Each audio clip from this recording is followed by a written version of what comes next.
Książę Edynburga zmarł 9 kwietnia 2021 roku. Ja i cała jego rodzina, a także wiele krajów, mamy u niego ogromny dług. Poświęcił się służbie. Instytucja jest najważniejsza. Jesteśmy jedynie jej lokatorami.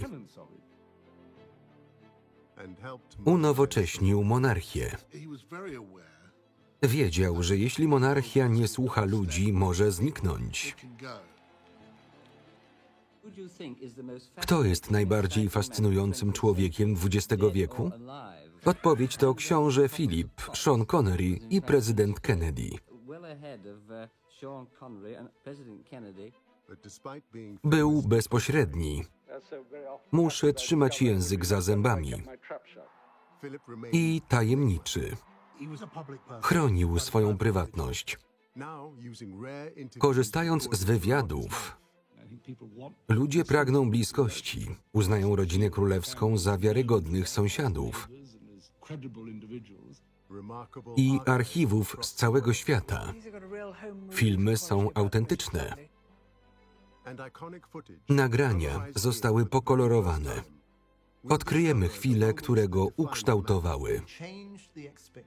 Zmienił oczekiwania świata co do roli księcia. Filip, książę, mąż, ojciec.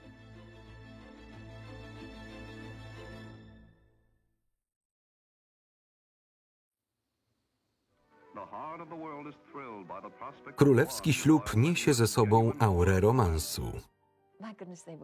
Byli piękni i młodzi. W 1947 roku Brytyjczycy poznali przyszłego męża księżniczki Elżbiety.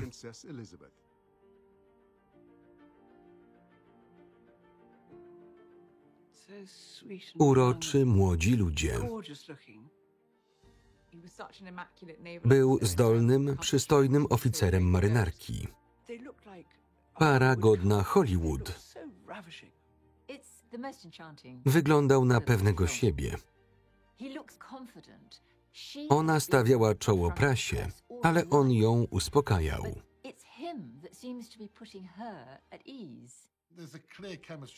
Widać prawdziwą chemię. Odwrócił się do niej i...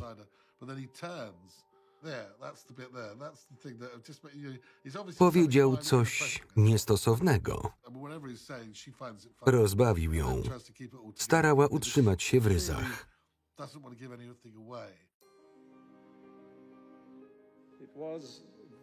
Było ponuro. Odbudowa powojenna dopiero się rozpoczęła. Prawie wszystko było racjonowane.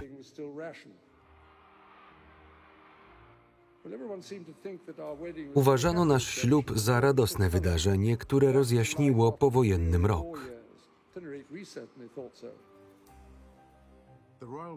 Królewski ślub podbił serca narodu. Para podzieliła się nagraniami z miesiąca miodowego. Cudowne. Film został pokolorowany. Wojna minęła. To początek nowej ery. Książę Edynburga nie patrzył na świat przez różowe okulary, ale był uczuciowy. Listy ujawniają jego romantyczną duszę. To była miłość od pierwszego wejrzenia.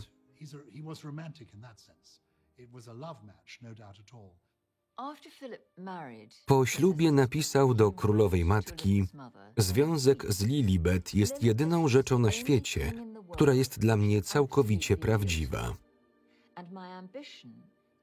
Pragnę połączyć nas w nowe wspólne istnienie, które przetrwa życiowe burze i przyniesie dobro.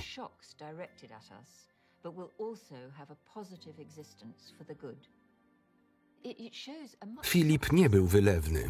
Ten list ukazuje jego łagodniejszą stronę.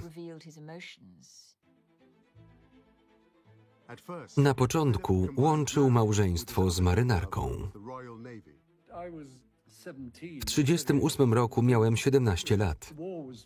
Zbliżała się wojna. Postanowiłem dołączyć do służb. Mimo że byłem bezpaństwowcem, marynarka mnie przyjęła.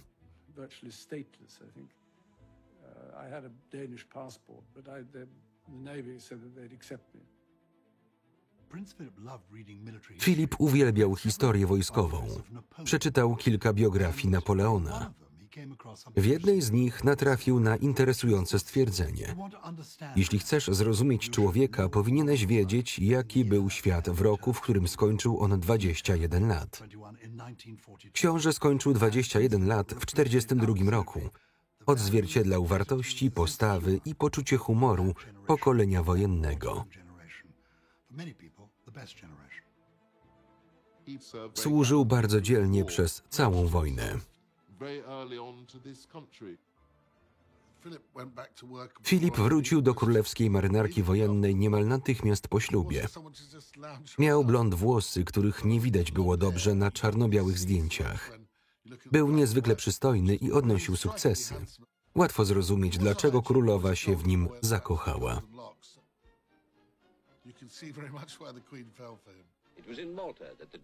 Na Malcie książę Edynburga objął dowodzenie nad HMS Magpie. Nie ma większej dumy dla żeglarza. Kariera Filipa nabierała tempa, ale jego życie miało się zmienić. Miałem go tylko przez rok. Król był bardzo chory. Wróciłem w 1951 roku, ponieważ mieliśmy udać się do Kanady. Potem zastąpiliśmy króla w podróży do Australii. Gdy zmarł, zakończyłem karierę w marynarce.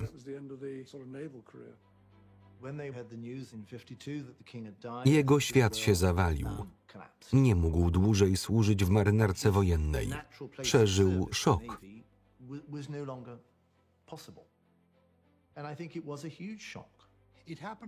Król Jerzy żył krócej niż ktokolwiek by sobie życzył.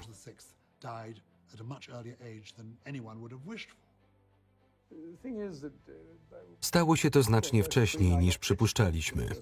To było intensywne doświadczenie dla 30-latka.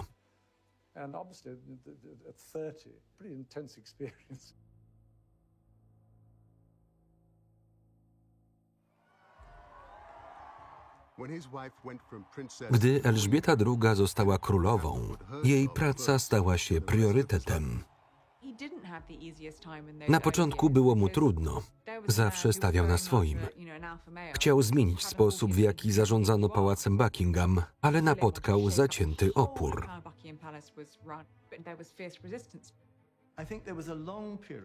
Nie potrafił się odnaleźć przez 4 lata. Targały nim różne emocje. Był trochę zagubiony. So I think he was in a maelstrom of emotions and struggle and uncertainty. I think he was a bit lost.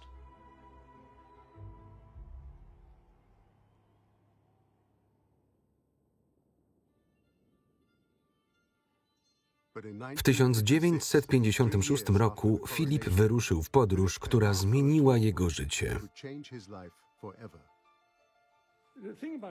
Na morzu stajesz oko w oko z siłą, której musisz się poddać. To zbawienne dla duszy.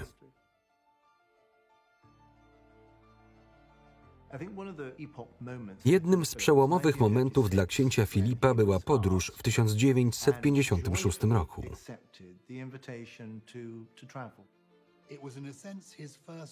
Odwiedził części wspólnoty, w których nie był jeszcze żaden członek rodziny królewskiej. Filip pełnił rolę wysłannika królowej w odległych zakątkach globu. Zwiedziłem świat. Pokonałem 64 000 kilometrów. Poznał samego siebie. Poczuł się wolny. Zapuścił brodę.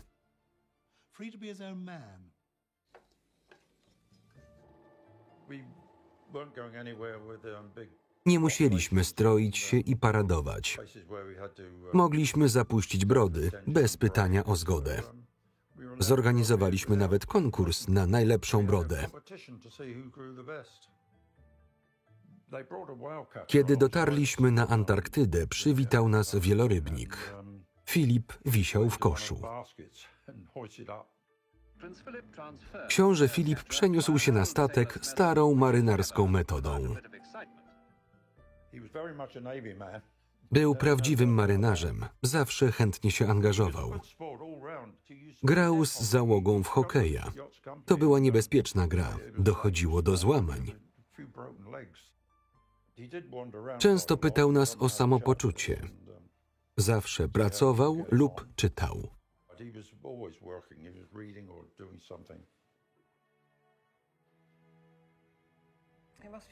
Musiało być wspaniale.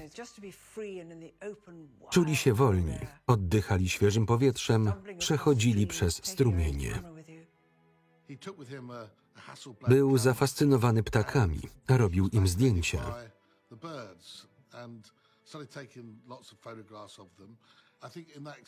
Myślę, że dzięki podróżom jeszcze bardziej pokochał planetę i zaangażował się w Światowy Fundusz na rzecz Przyrody.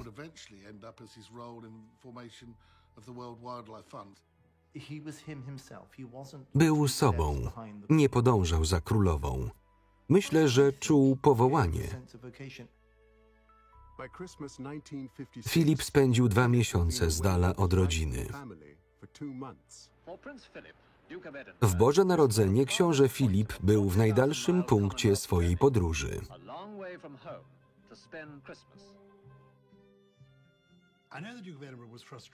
Książę Edynburga był sfrustrowany faktem, że jego trasa po wspólnocie została uznana za kontrowersyjną. Robił coś naprawdę wartościowego. Odwiedził części wspólnoty, w których nie był jeszcze żaden członek brytyjskiej rodziny królewskiej. Jednak jego długa nieobecność spotkała się z krytyką.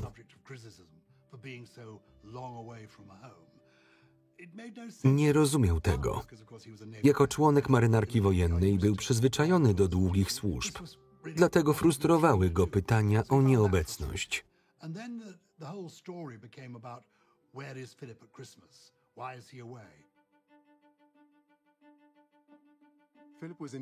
Długa nieobecność Filipa przyciągała niepożądaną uwagę.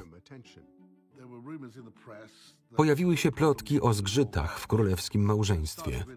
Zaczęło się od starego artykułu o jego przyjaźni z gwiazdą teatru. Książę Filip był bardzo przystojny. Miał reputację kobieciarza. Jednak to była przeszłość.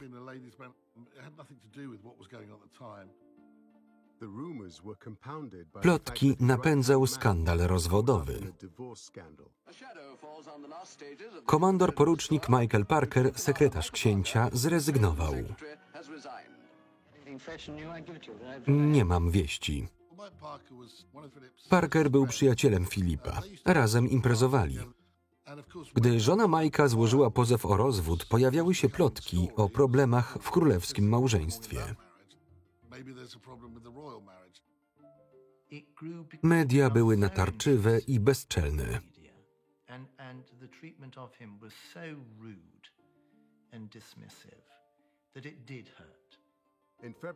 W lutym 1957 roku Filip wrócił z podróży. Świat czekał na reakcję królowej.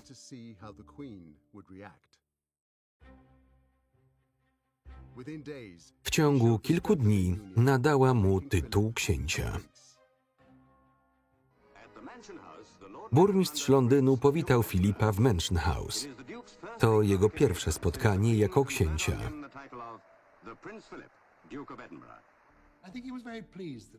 Był bardzo zadowolony, że królowa nadała mu tytuł księcia Zjednoczonego Królestwa w uznaniu za jego podróż. Przez 10 lat nie był księciem. Kiedy został obywatelem brytyjskim, zrzekł się tytułu księcia Grecji i stał się księciem Edynburga.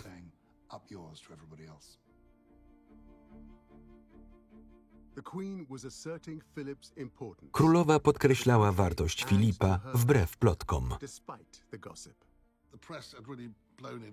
Prasa rozdmuchała tę sprawę, co zirytowało księcia. Odniósł się do tego po powrocie do kraju. Książę zaznaczył, że podróż wiązała się z rozłąką z rodziną.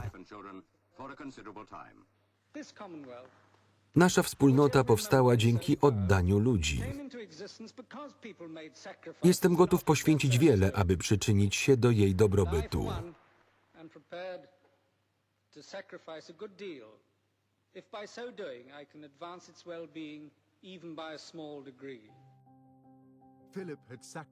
Filip poświęcił swoją karierę dla królowej i zastąpił ją w podróży.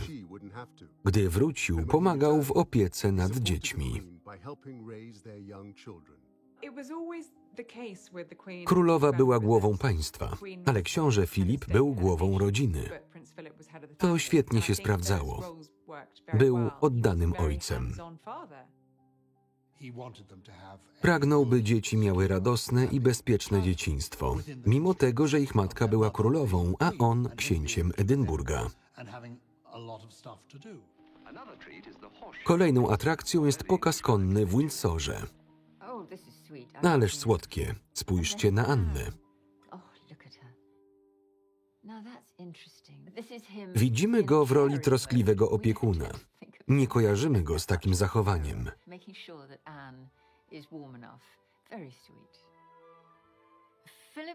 Filip miał podejście do dzieci. Potrafił być surowy. Karol był wrażliwy, a Filip nie zawsze to rozumiał, ponieważ sam był twardy. Chciał, aby syn był jego odbiciem, ale tak się nie stało. Królewskie dzieci są silne i wytrzymałe. Książę Karol gra w krykieta, piłkę nożną, żegluje, pływa, jeździ konno i na rowerze. Filip był urodzonym sportowcem, dlatego zachęcał dzieci do aktywności. Gry zespołowe kształtowały zachowanie, uczyły, jak radzić sobie z sukcesami i porażkami oraz efektywnie współpracować.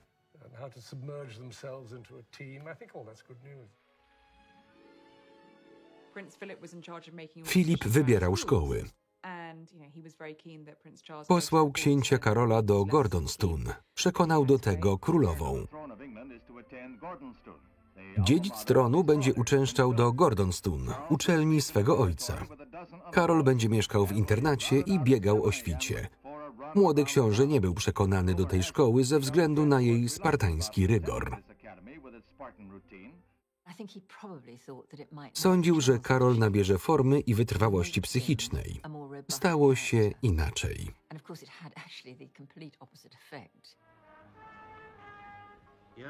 Książę Filip i Karol oglądają kajak.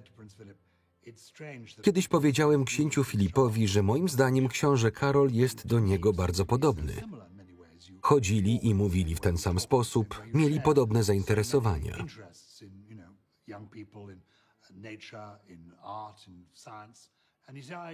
Filip odparł: ja jestem pragmatykiem, a książę Karol jest romantykiem. Bardzo się od siebie różnili. Filip trzymał fason. Radził sobie z trudnościami bez zbędnych emocji. Każdy, kto ich znał, potwierdziłby, że książę Walii jest o wiele bardziej wrażliwy i emocjonalny.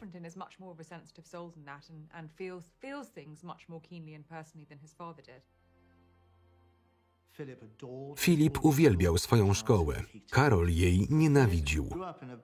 Filip dorastał w dysfunkcyjnej rodzinie. Szkoła z internatem dała mu solidne fundamenty.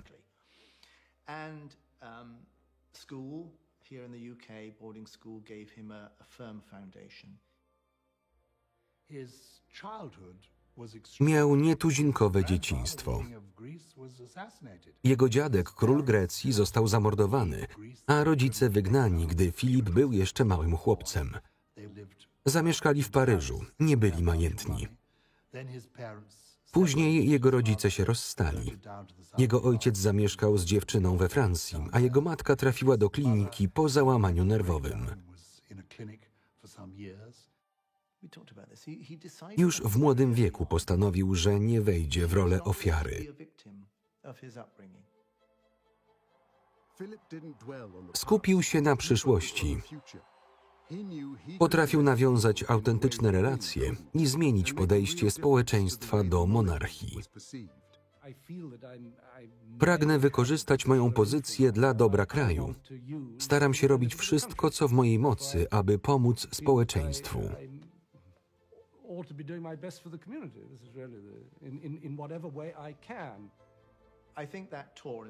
Podróż uświadomiła mu, że jako książę Edynburga może zrobić naprawdę dużo. Dokonał wielu wspaniałych rzeczy.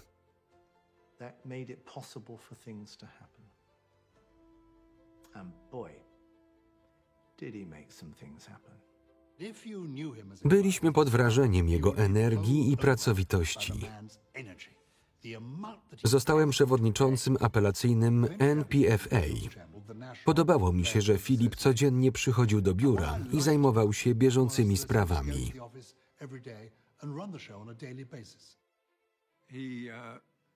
Przychodził o 10:00 i nie wychodził, dopóki wszystkiego nie załatwił. Pracownicy go uwielbiali. Wykorzystał popularność do szczytnych celów. Moje wizyty cieszą się popularnością. Wybieram miejsca, które są cenne i warte uwagi.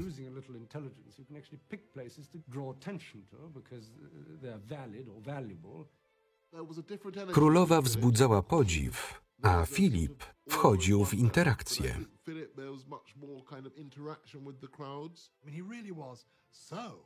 Był przystojny i uroczy. Okrzyknięto go najbardziej popularnym mężczyzną w Wielkiej Brytanii oraz najpopularniejszym księciem na świecie.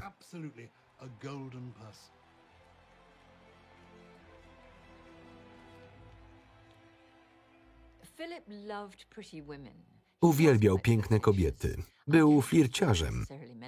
To nic nie znaczyło, ale z łatwością nawiązywał kontakty.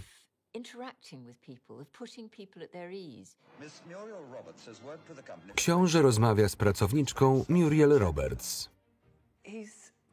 Jest czarujący. Rozmawia z kim chce. Nie przywiązuje wagi do pozycji społecznych. Dorastałem na osiedlu robotniczym i chodziłem do lokalnej szkoły. Nigdy nie przypuszczałem, że zaprzyjaźnię się z członkiem rodziny królewskiej. To nie miało dla niego znaczenia.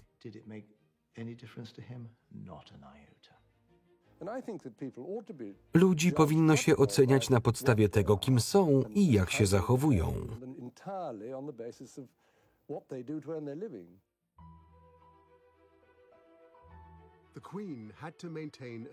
Filip chciał, aby monarchia była bardziej otwarta i dostępna. Rzeczywista istota monarchii tkwi w osobistych relacjach. Ludzie reagują na instytucje i jednostki, muszą znać członków rodziny królewskiej. Wiedział, że jeśli monarchia nie słucha ludzi, może zniknąć. Doświadczył tego w Grecji, z której został wygnany. Choć monarchia brytyjska miała solidniejszą pozycję, rozumiał wagę relacji ze społeczeństwem. Napędzał popularność. Kto jest najbardziej fascynującym człowiekiem XX wieku? Odpowiedź to książę Filip, Sean Connery i prezydent Kennedy.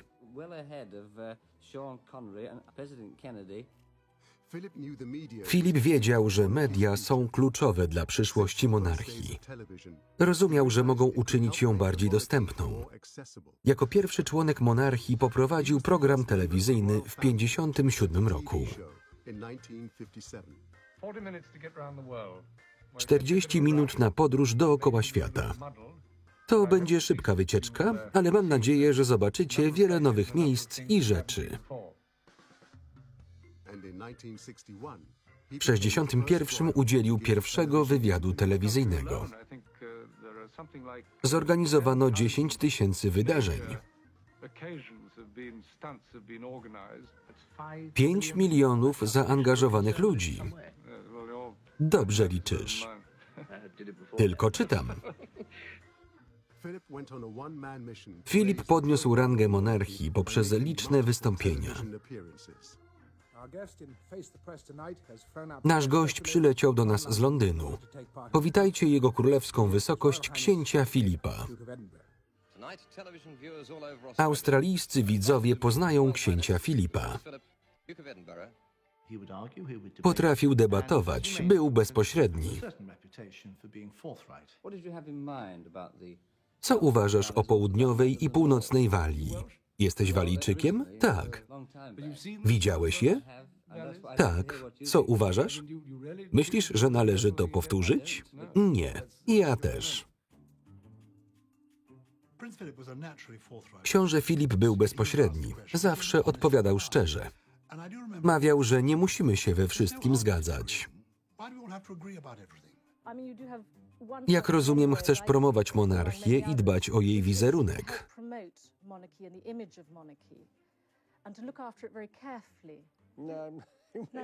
Nie, nie jestem PR-owcem. Uważam, że świadome kreowanie wizerunku jest łatwe do rozszyfrowania.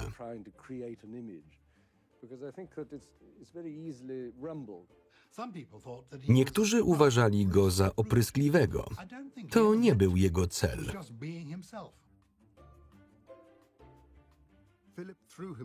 Filip wychodził do ludzi. Zachęcał do filmowania. Pragnął dzielić się wszystkim z ludźmi. Sam piszesz przemowy? Tak. Z poczucia obowiązku? Nie, to wydaje mi się naturalne.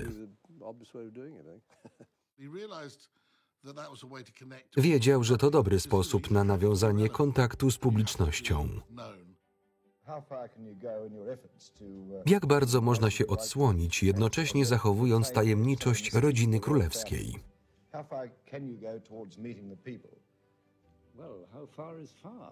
Trzeba zachować równowagę. Telewizja zbliżyła do siebie ludzi. Myślę, że dzięki temu lepiej poznają nas, a my ich. Ludzie pragną bliskości. Uznają rodzinę królewską za wiarygodnych sąsiadów.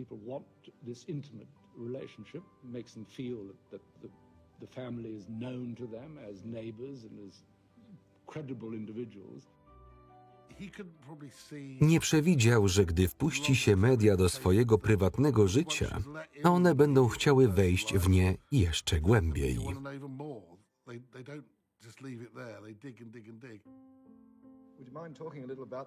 Jak wyglądają twoje relacje z dziećmi? Lubimy się. Jakie problemy omawiacie?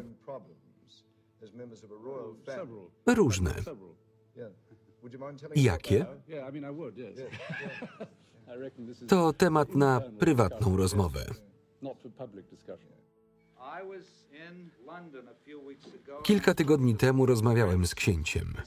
Konferencja prasowa będzie otwarta, ale książę nie odpowie na intymne pytania dotyczące rodziny. Chętnie porozmawia na inne tematy.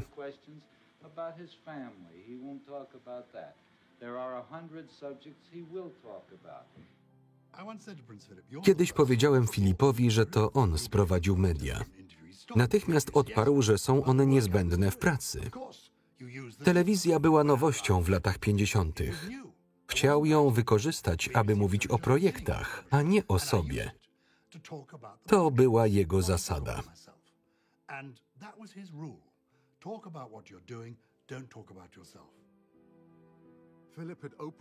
Nie dało się odciąć mediów. To była swoista miłość i nienawiść. Drażnią mnie pewne zachowania, na przykład podsłuchiwanie rozmów. Kiedy ktoś nagle podsuwa mi mikrofon z dyktafonem lub urządzenie do podsłuchu, czuję się zaniepokojony.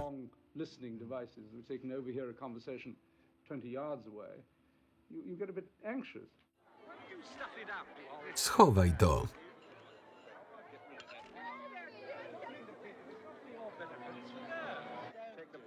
Zabieraj to. Bądź miły. Był poirytowany. Nie chciał być nagrywany. Prowadził prywatną rozmowę. Coś mogłoby zostać źle zinterpretowane.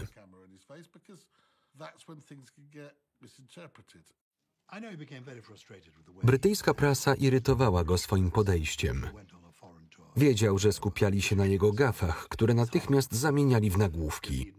Na to właśnie czekali. Zrobili z niego karykaturę.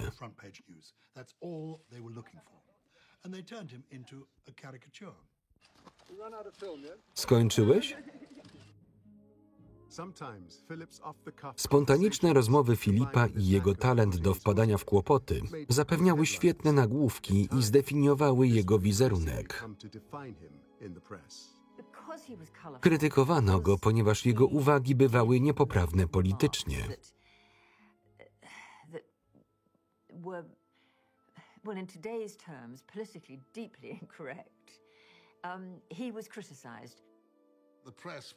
Filip popełniał błędy, a prasa je wyłapywała.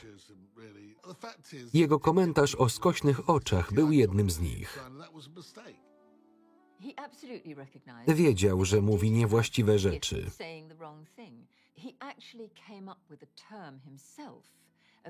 Wymyślił termin dontapedology, czyli stopa w ustach.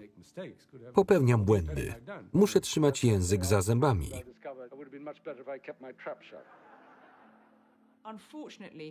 Ten wizerunek przyćmił jego niesamowite osiągnięcia.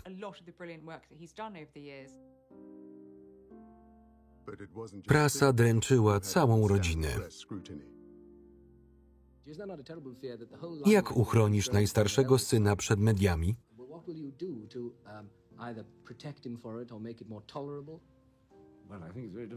Myślę, że to trudne. Można wskazywać na pułapki i ostrzegać przed tym, co może się wydarzyć. Należy uświadamiać mu, co się dzieje. Musi wiedzieć, że można poradzić sobie z takimi sytuacjami.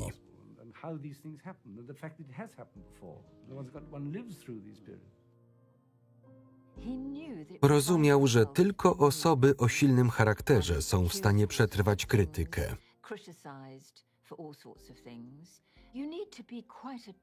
Podejrzewał, że Karolowi będzie niezwykle trudno.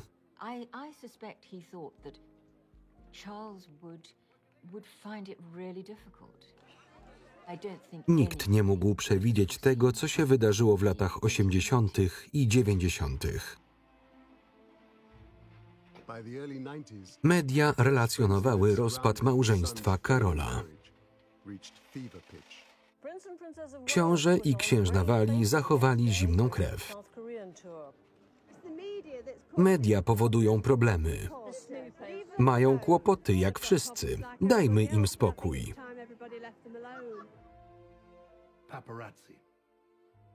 Filip padł ofiarą paparazzi. Był zrozpaczony, gdy dręczono jego dzieci i wnuki.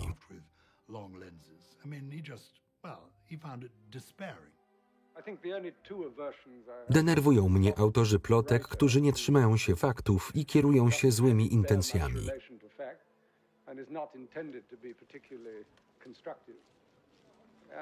Irytują mnie również fotografowie, którzy szukają sensacji.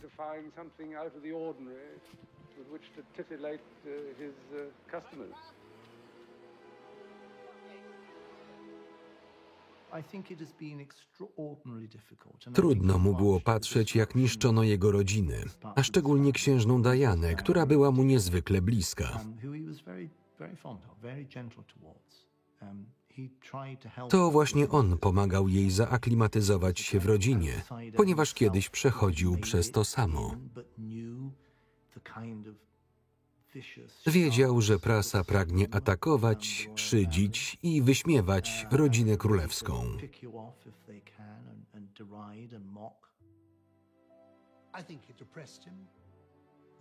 Powiedział, że prasa zmieniła rodzinę królewską w operę mydlaną. Książę wiedział, że przed prasą nie da się niczego ukryć. W latach 80. i 90.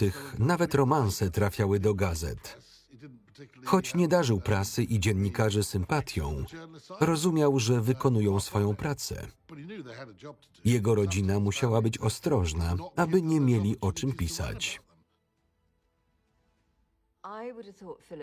Filip był przerażony, kiedy Karol przyznał się do romansu. Te wydarzenia były nie tylko szkodliwe dla poszczególnych osób, ale również dla integralności monarchii, którą Filip i Elżbieta budowali przez lata.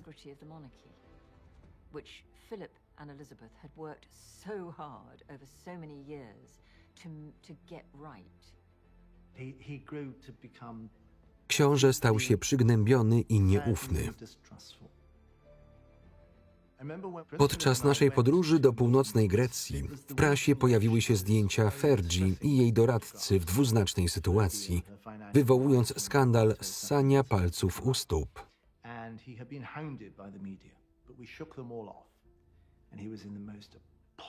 Media nękały księcia, ale udawało nam się ich unikać. Gdy wracaliśmy, był w okropnym humorze. Najgorsze miało dopiero nadejść. W 1997 roku, gdy zmarła księżna Diana, rodzina królewska stanęła w obliczu wielkiego kryzysu. Filip skupił się na rodzinie.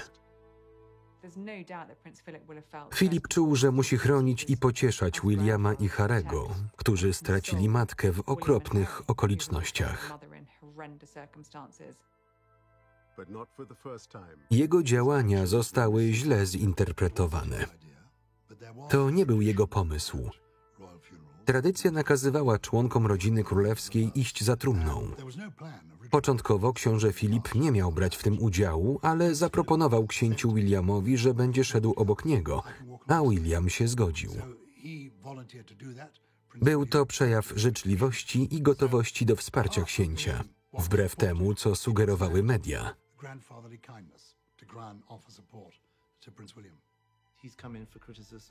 Został za to skrytykowany, lecz to nie był jego pomysł.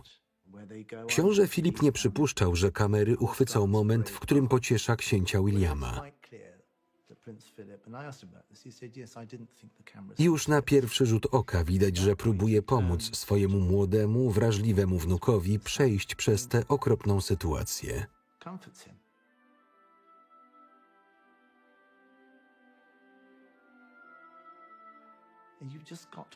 Filip wiedział, jak to jest być członkiem dysfunkcyjnej rodziny.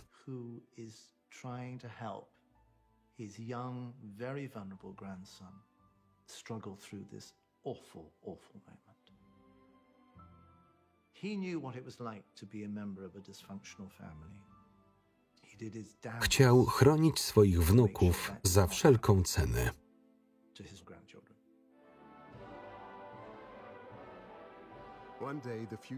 Kiedyś książę William przejmie tron, więc Filip go wspierał.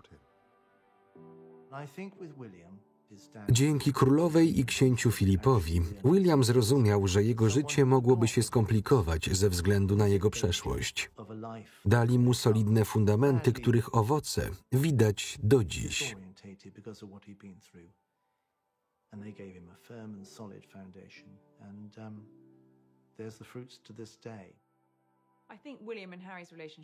William i Harry cenili sobie relacje z księciem Filipem. William często mówi o poczuciu obowiązku, które odziedziczył po dziadkach. Oboje oddają się pracy publicznej i ochronie środowiska, jak książę Edynburga. To, co przez lata zajmowało ich dziadka, stało się fundamentem ich własnej misji.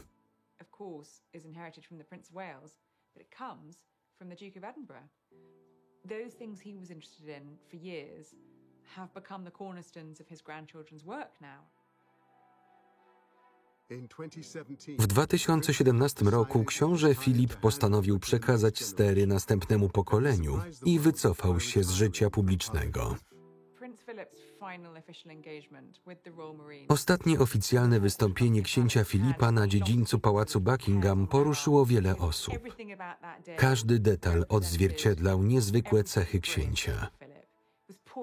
Nawet w obliczu ulewnego deszczu i trudnych warunków Filip nie zrezygnował. Wyszedł na zewnątrz w swoim charakterystycznym płaszczu i meloniku. Obraz kłaniającego się księcia był niezwykle poruszający. Uświadomił nam, jak wiele tracimy. Podczas naszego ostatniego wspólnego oficjalnego wydarzenia książę Edynburga wskoczył na biurko i zaczął przemawiać. Miał wtedy ponad 90 lat. Służył narodowi przez 70 lat. Królowa zapewne pomyślała, że da mu trochę wolnego, aby mógł zająć się sobą.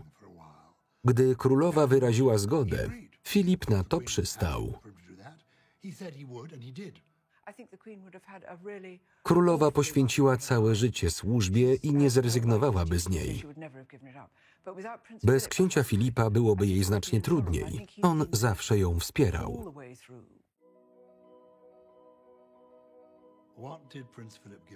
Co książę Filip dał królowej? Bardzo dużo. Rozśmieszał ją. Traktował ją normalnie. Nikt inny tego nie robił, nawet jej dzieci. Traktował ją jak kobietę, jak swoją żonę. I oczywiście tylko ona mogła do niego powiedzieć: Filipie, zamknij się.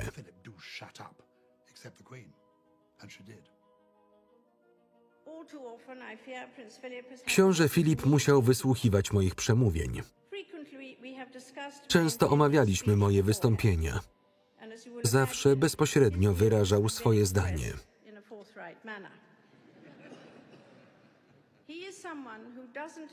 Filip nie potrafi przyjmować komplementów, ale przez te wszystkie lata był dla mnie oparciem.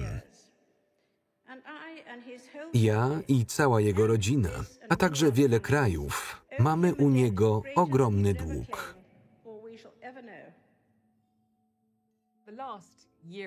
Przez ostatnie 1,5 roku swojego życia Filip spędził więcej czasu z królową niż kiedykolwiek wcześniej, ponieważ izolowali się razem w Windsorze.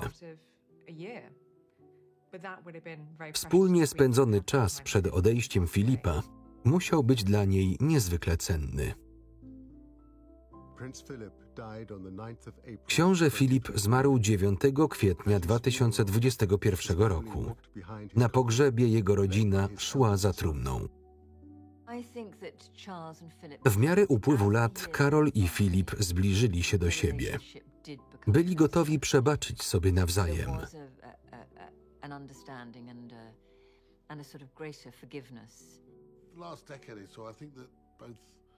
Obaj złagodnieli. Nauczyli się szanować siebie nawzajem i akceptować swoje stanowiska.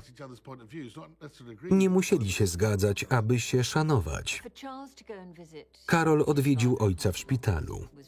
To było uzdrawiające przekazanie sterów. Po latach niezgody to było niezwykle ważne i poruszające dla obojga.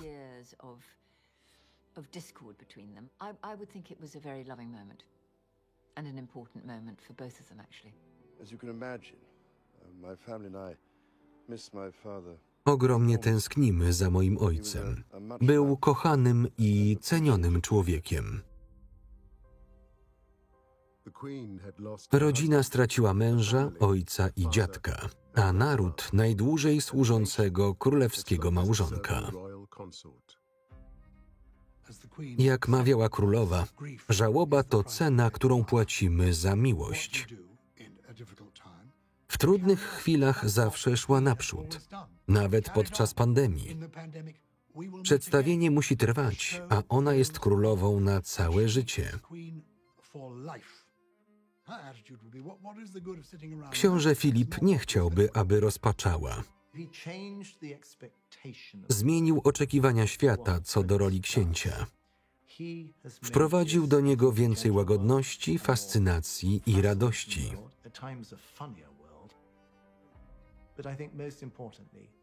Co najważniejsze, pomógł nam zrozumieć, że warto podejmować wyzwania, bo to one prowadzą do niesamowitych osiągnięć. Zmienił podejście wielu ludzi, w tym moje.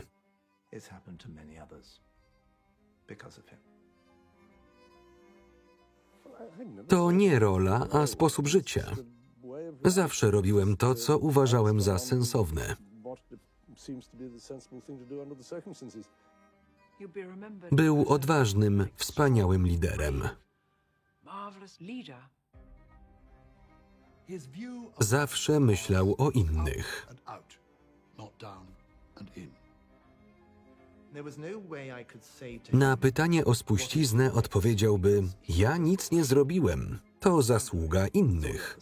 I think if he knew this program was being made, he'd Gdyby wiedział, że nagrywamy, powiedziałby: po co? Co tu opowiadać? for. What on earth for? What's there to say? Other stupid program maybe. Kolejny głupi program. Dlaczego nie żyjecie własnym życiem? Co osiągnęliście w tym roku? Dodałby: przynajmniej operator milczy. Jak chcesz być zapamiętany? To nie będzie mnie dotyczyło, gdy umrę. Nie martwię się o to.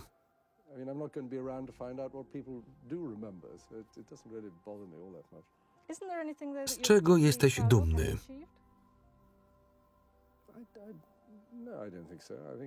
Z unikania kłopotów. Tekst polski Agata Kapelańska. Czytał Maciej Więckowski.